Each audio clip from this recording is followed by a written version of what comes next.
Welcome to this month's Braemar TV. I'm Pete Mulvey and I'm backstage in the Village Hall with some of the cast of this year's Braemar's Got Talent.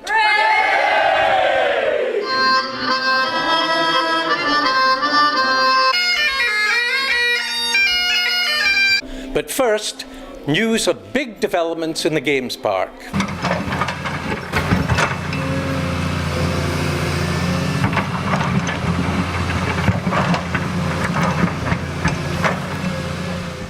We're in the Princess Royal and Duke of Fife Memorial Park, where we are at last going ahead with our long ambition to have a Highland Games visitor centre based in the Games Park here, which you see the foundations of which being prepared behind us.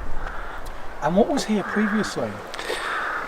Just a concrete and asbestos toilet block. We've just had the experts in removing the asbestos. The remains of the block you can see behind us, and there was a mound there which we expected to find massive slabs of rock under, but fortunately this has not been the case, so work is progressing well. Excellent, but there are a few boulders as we can see behind us. There's some decent boulders. Donald Dinny would be proud of them. Yeah.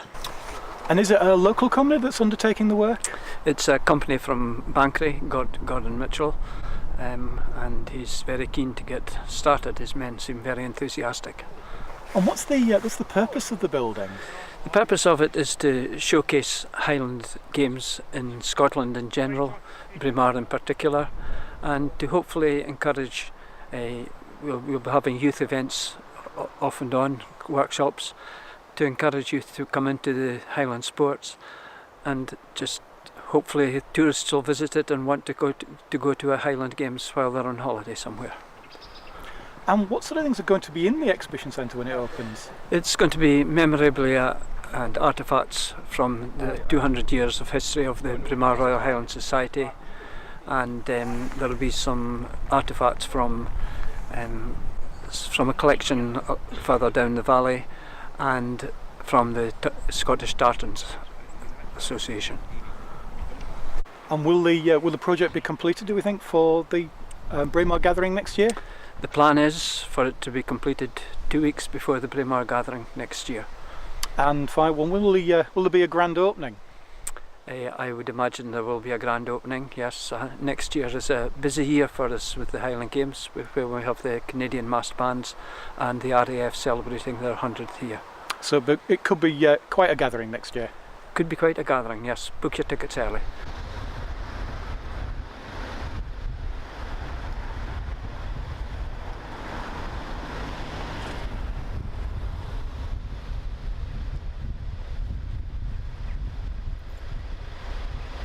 Parking is becoming an issue in the village, with more and more cars visiting us, more and more mobile homes, some of them not using the car parks that we have, others are, but it was felt that there is a potentially dangerous situation arising, and we wanted, as a community council, to get the opinions of the whole of the village, and so we thought the best way to do that was to have a public consultation. Very pleased with what happened. It was a great evening. We had over 50 people there, and a lot of ideas were put forward, pros and cons, fors and against, yellow lines, parking restrictions of other cones, and how to get people to use the car parks. From the meeting, we've taken all the evidence back, and we're going to correlate that, and hopefully very shortly we'll put an article into the Buzzard for people to have another set of consultation against that. And on the definite items where there was a majority to go forward, we will try to be taking that forward with Aberdeenshire Council and Police Scotland. Let me get right to the point.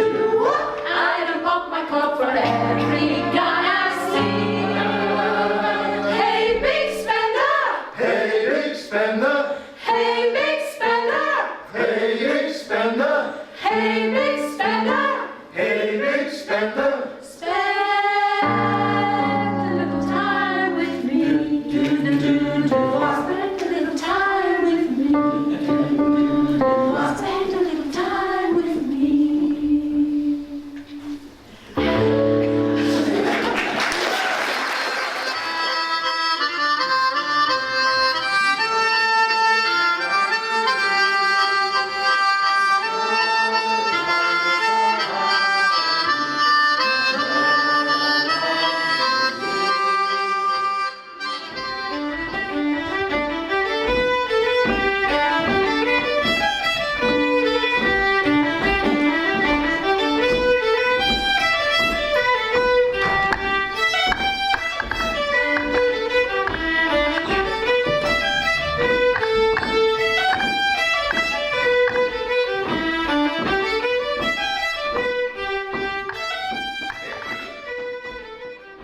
the 6th year of the festival, and again we're offering 5 days of classes in music, art, drama, dance, cooking, all kinds of things. Some of the new things we've got this year are tablet weaving, which is intriguing everybody, so sign up and come along and see what it's all about. Also playing bell plates, which is like hand bells but smaller. We've got somebody teaching how to read music this year, which is an addition to the programme. And the classes that seem to be most popular at the moment are the cooking ones. We've got cooking every day of the week, and one's sold out already.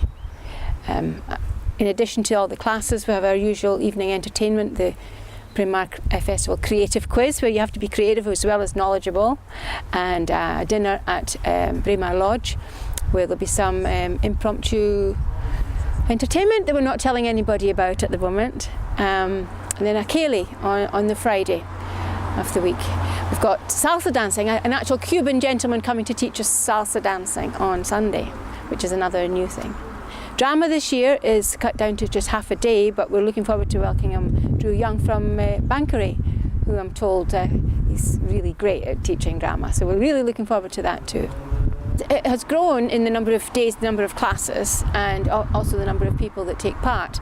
But in addition, it's no longer just the 5 days in October, because different teachers come during the year to continue with what we've learned at the festival to help us get better. Like this year we started a samba band, and we've had the samba sisters up twice giving us instruction, and now we have our very own maramba. We also had our drama teacher up mid-year to do some drama classes. So we're looking at it as being an all year round kind of way of developing skills in various art forms.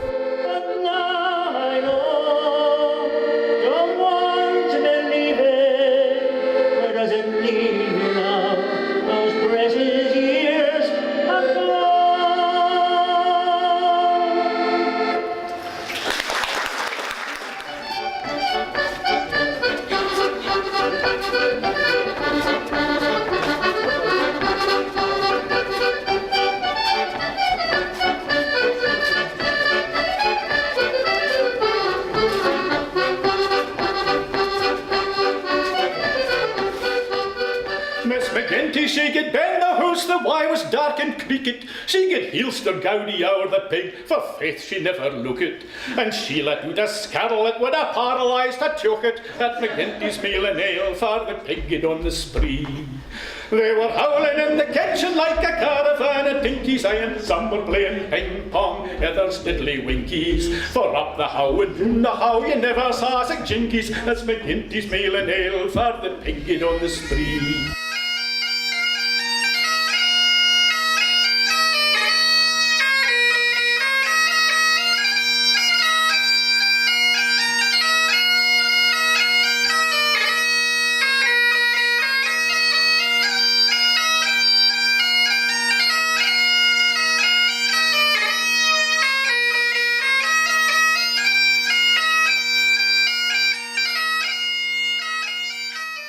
Grouse shooting is a big earner, and we had guests from all over the world, and at that time they could be shooting anywhere on the estate, shooting maybe 5 days a week. And up here, I do remember this was not a grouse day.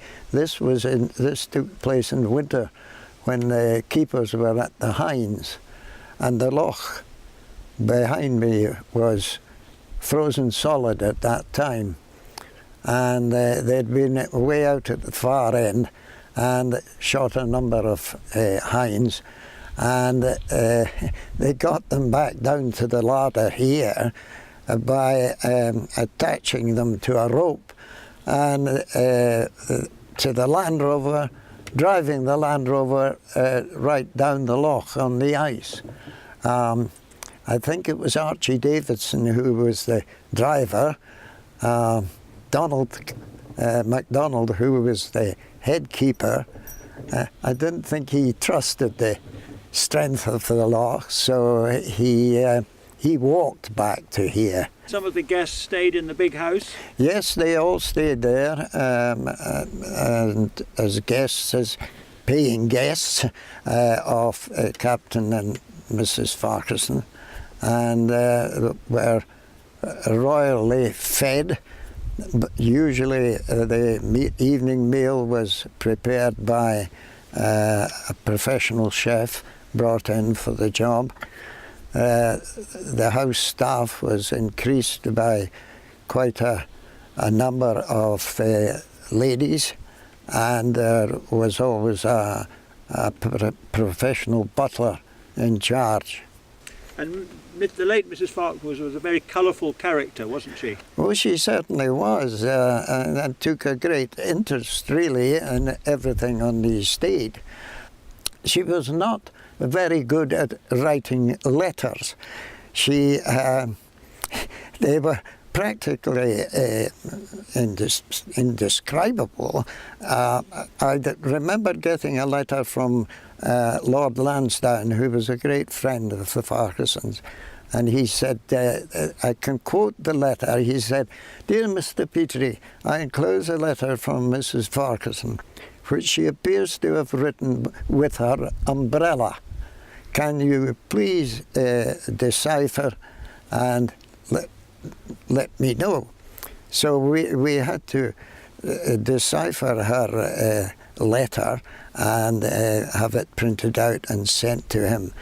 But it was most colourful, and she had different ways of writing the same letter.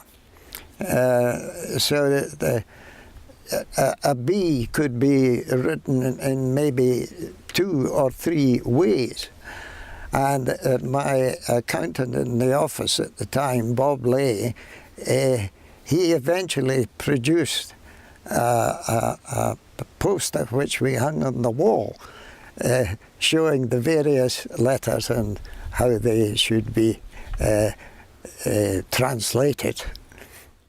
Never met any ghosts, but I do remember when Bob Ferguson was the custodian, he found on the 4-poster bed there was a mark, a depression in the morning, and he thought that was odd, smoothed things out. And next morning, same again. So wondered what on earth this could be, whether it was the Black Colonel had come back. Anyhow, I think it was the 3rd morning, the mystery was solved, because he had been a bit earlier in going up, and he met this cat coming down the stairs. So obviously the cat had been resident for 2 or 3 nights in the castle. And did Captain and Mrs. Farquhar ever stay in the castle, particularly in the winter? Yes, they did. I think it was 2 occasions they moved from Invercold and spent the winter months in the castle, which it was a bit of a job getting it warm, but once it had warmed up, it really was terrific. And I remember being over for a meal with my wife, and it was grand. It was making the place lived in again. They did this, I think, just on 2 occasions, and I must admit, when the laird came out of the house and closed and locked the door behind him, he came over to my car, which was laden up with stuff to go to the castle, and he said, "I'm never ever going to do this again." Braemar has a reputation as one of the coldest places in Great Britain. Have you had some interesting times over the years with the weather? Well, yes. Many a morning I had to shovel the snow away round to the office door, and one remarkable year we had the lowest record temperature. I think that would be in the 80s, and at that time I had an assistant, Adrian, who stayed in a small cottage down beside the house I stayed in. And he went to bed this night without washing all the dishes and pots and pans, piled them up in the sink and left them to soak. And in the morning, everything was so frozen solid he couldn't get them out of the sink.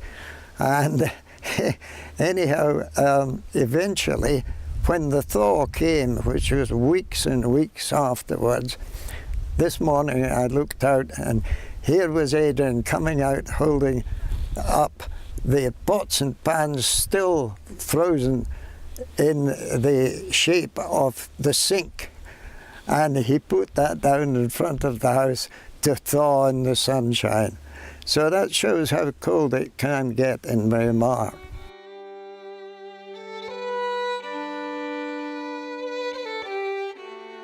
It has been a pleasure to work for Captain Farquharson, and I've thoroughly enjoyed my time here. It's a pity that there aren't more lairds with his dedication to the estate and the area. He treats it as a stewardship, which is really lacking in many areas of Scotland today. You know, my love, I'll feel for you. You know, my love, I can't go on feeling, oh, feeling.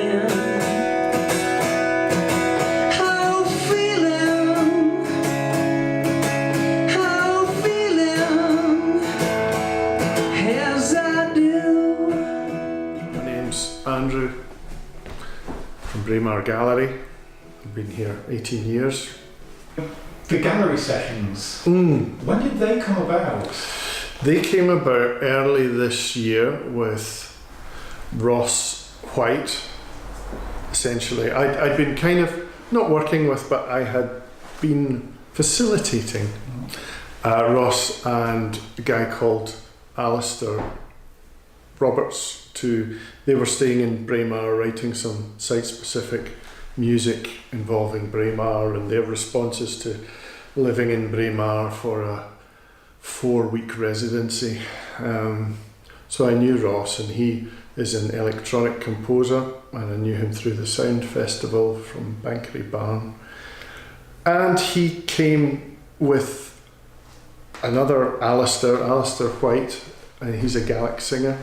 So we thought an ambient Gaelectronica evening, which is a dreadful cut and shunt of a word, but that's what we had, and it was a really nice night.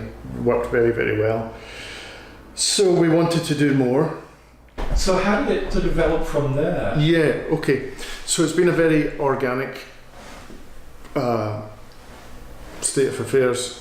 I had 6 months and I wanted to do one every month just to see, you know, essentially you're asking the same people, you're asking people, enthusiasts about music, to take a punt on a band they maybe haven't heard of, or so you're really in a place of 450 people, you're asking more or less the same people to come and watch. So you don't want to do it, you know, reams and reams and reams of concerts, but I reckoned if I did one a month, that would be okay.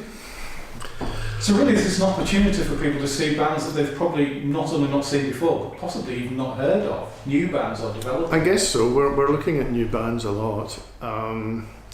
You know, I wanted to have a night where you had 30, we can only fit 30 people in the room, 30 people who, as I say, are music enthusiasts or just want to see something different, and we can do that. And they've been very successful nights, you know, they've been really interesting. Yeah. It's a nice unique venue as well, particularly say, with never-changing artwork and background. Exactly, the background's always shifting. But yeah, it's a nice little room to play. And we're up to our eyeballs with tech, so you know we've got all the sound system, and I enjoy that side of things, so that works well. But here's the cherry on the cake. Here's the topper, the capper. Inside every one of us fakes beats the red heart of a brother, a father, a chaplain, a club leader, a comedian. And what for the future? Is there anything sort of planned? You said for about 6 months. Is it still going to continue? Are you going to review after that? I'll review at New Year, but we've already got people contacting us for next year. Singers, got some traditional singers coming. We had some people from Scandinavia contact us, a vocal group. I had a jazz band from Germany, a trio, which I really quite fancy getting in because that is an improv band, which I'd quite like to see how that worked out. Yeah. So from a personal thing then, just you've kind of really enjoyed the experience? Yes, yeah. And it's good to, in these smaller events you can actually get to meet the musicians afterwards, which is always good. I think people feel that's quite a special thing to be able to do, to actually say, well, what do you mean by that? Or, you know, I'll get something signed or whatever it is. Yeah, that's nice.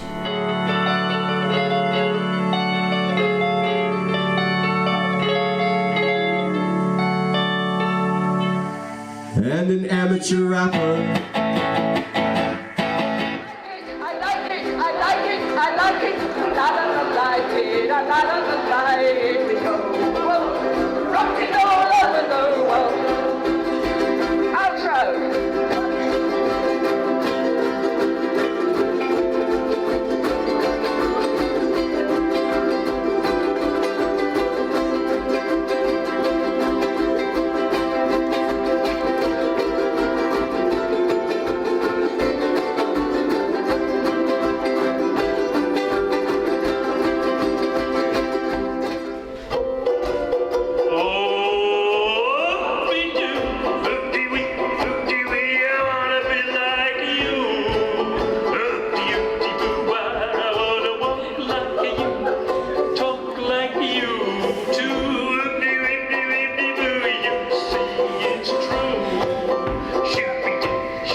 What a great evening that's been, proving that Braemar does indeed have a great depth of talent.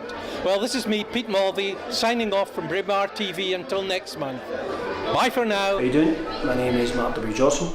I'm a musician and a songwriter, and I'm here in the wonderful Braemar Gallery. This place is fantastic. It's run by lovely people of the community, the village, and I highly recommend you come and check it out. Quite frankly, it's awesome. So, you've been watching Braemar TV.